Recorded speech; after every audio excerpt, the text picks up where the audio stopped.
Hello मेरे प्यारे बच्चों, कैसे हैं आप सभी। आशा करता हूँ सभी फिट होंगे। प्यारे बच्चों, आज की वीडियो में हम लोग एक्सरसाइज 2.1 करने वाले हैं, चैप्टर नंबर 2 पॉलिनोमियल्स का। अगर आपने इसका इंट्रोडक्शन वीडियो नहीं देखा तो जरूर देख लेना, ताकि आपको ये क्लियर हो जाए कि 2025-26 के लिए आपको इस बुक से, यानी कि एनसीईआरटी क्लास 10 के बुक से, लेटेस्ट एडिशन से क्या क्या चीज़ें पढ़नी है, ठीक है, और उनको कैसे सॉल्व किया जाता है। कुछ मैंने बेसिक इंट्रोडक्शन करा दिए हैं, तो वो आप लोग जरूर देख लीजिएगा, ताकि आपको जब एक्सरसाइज सॉल्व करने पर आए ना तो ईजी लगने लगे। ठीक है, तो देखो भाई, ये जो 2.1 एक्सरसाइज है एकदम ईजी से एक्सरसाइज है, इससे कुछ खास काम नहीं है, एग्जाम वगैरह में नहीं आया जाता है ये इस टाइप से क्वेश्चन, लेकिन फिर भी दिया हुआ तो अपन समझते हैं। बाकी इसके जो मोस्ट इंपॉर्टेंट क्वेश्चन इस चैप्टर से ना, वो आगे के एक्सरसाइजेज आपको मिलेंगे, और उसके अलावा अगर आप आर डी शर्मा या फिर आर एस अग्रवाल को एक बुक सॉल्व कर रहे हो तो उसमें मिलेंगे। ठीक है, तो मेरे चैनल पे आपको आर डी शर्मा का भी सॉल्यूशन मिल जाएगा, आर एस अग्रवाल का भी मिल जाएगा। चैनल के प्लेलिस्ट में जाइए, होम पेज में, वहाँ पर आपको सारी वीडियोस मिल जाएंगे, और इसके भी मैं जो आगे की वीडियोस बनाऊंगा उसका लिंक मैं आपको डिस्क्रिप्शन बॉक्स में दे दूंगा। तो चलो स्टार्ट करते हैं। यहाँ पर हमसे बोल क्या रहा है 2.1 में, समझना अच्छे से ना। The graph y equal to P x, ये जो ग्राफ है यहाँ पर जो y है वो इक्वल टू है पी एक्स के, okay, are given in figure 2.10 below for some polynomial P x. यानी कि ये जो आपको ग्राफ दिख रहा है ना, ये देखो, ये तो एक्स है, वाई एक्सिस है, और ये एक्स एक्सिस है, इसको तो तुम लोग जानते ही हो। ये जो लाइन तुम लोगों को दिख रहा है ना, इसको यहाँ पर ग्राफ बोला जा रहा है। यही जो है ना, ये हमारा ग्राफ है, जो कि किसी पॉलिनोमियल पी एक्स के लिए है। पॉलिनोमियल के नाम तो लोग जानते ही हो, पी एक्स, क्यू एक्स, कुछ भी लिखा जाता है। क्लास 9 में भी हमने सीखा था ना आर एस अग्रवाल के बुक में, कि पॉलिनोमियल का कुछ भी नाम लिख सकते हैं, पी एक्स, क्यू एक्स करके। तो यहाँ पर ये ग्राफ का इस तरीके से लाइन बन रहा है, ये जो है ना, ये इस तरीके से देख रहे हो ना, ये हमारे पास एक पॉलिनोमियल का ग्राफ बन रहा है। तो find the number of zeros of P x is in each case. तो यहाँ पर हर केस में आपको बताना है कि जो नंबर ऑफ जीरो होगा वो कितना होगा। तो नंबर ऑफ जीरो के बारे में वैसे तो मैंने आपको बता ही दिया था एक हमारे इंट्रोडक्शन वाले वीडियो में, कि नंबर ऑफ जीरो क्या होता है। फिर भी मैं थोड़ा सा एक बार और रिवीजन करा देता हूँ।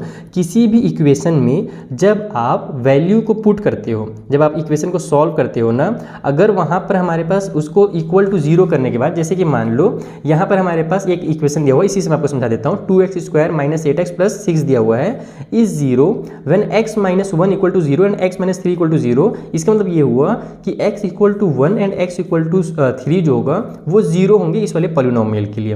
देखो क्या होगा ना, कि अगर आप लोग इस वाले पॉलिनोमियल में x का वैल्यू 1 पुट करते हो, तो इसका पूरा का पूरा जो वैल्यू आएगा ना, वो क्या हो जाएगा, जीरो हो जाएगा। या फिर इस पॉलिनोमियल में जब आप x का वैल्यू 3 पुट करते हो, तो इस पूरे पॉलिनोमियल का जो वैल्यू होगा वो क्या होगा, जीरो हो जाएगा। तो इस 1 को और इस 3 को इस पॉलिनोमियल का जीरो कहा जाता है। Is that clear. जब क्वाड्रेटिक पॉलिनोमियल रहते हैं तो हमारे पास 2 जीरो निकलते हैं। जब लीनियर पॉलिनोमियल रहेगा तो 1 जीरो निकलेगा।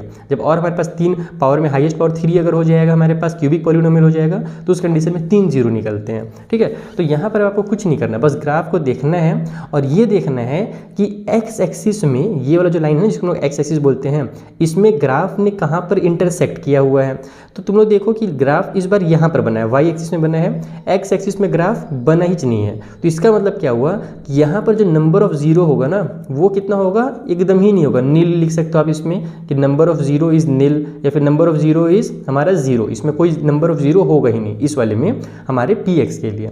Is that clear. उसी तरीके से अगर सेकेंड वाले को देखोगे, तो यहाँ पर ग्राफ ऐसे चल रहा था, ये वाई वाले में कट किया, और उसके बाद फिर एक्स में यहाँ पर एक बार कट करके ऊपर चला गया।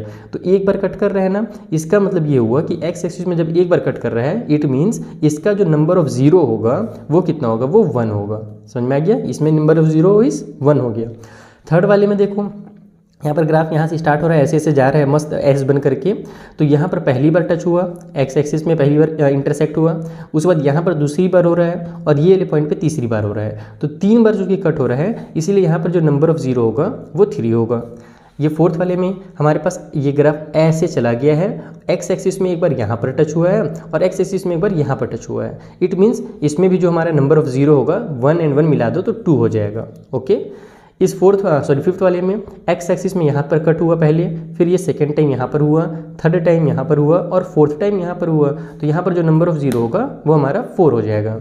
लास्ट वाला थोड़ा सा कंफ्यूजिंग हो सकता है कि बच्चों के लिए, लेकिन बहुत ही आसान है। देखो, जब कभी भी इस तरीके से ग्राफ जो ऊपर ऊपर इसको एकदम टच करके भाग जाता है ना, कट नहीं करता है, नीचे नहीं आएगा, बस टच करके भाग जाएगा, तो उसको 1 काउंट किया जाता है। ये मत सोचना कि सर ये तो थोड़ा सा आगे तक जा रहा है इसमें टच होकर के, तो यहाँ पर 3-4 कुछ पॉइंट्स हैं क्या, कितने पॉइंट्स हम लोग इसको माने, तो ये केवल 1 पॉइंट माना जाता है। अगर टच किया और भाग गया, निकल गया वापस, तो वो भी 1 ही पॉइंट काउंट होगा, और अगर इंटरसेक्ट करके नीचे आता तो भी वो 1 पॉइंट ही काउंट होता है। तो देखो यहाँ पर एक 1 ये वाला हो गया, एक ये 2 हो गया, और यहाँ पे एक बार और 3 बार कट हुआ है, तो एक्स एक्सिस में 3 बार टच हुए हैं, इसीलिए जो हमारा यहाँ पर नंबर ऑफ जीरो होगा वो 3 होगा। तो इस तरीके से इस क्वेश्चन को बनाना था, बहुत ही बेसिक सा क्वेश्चन था।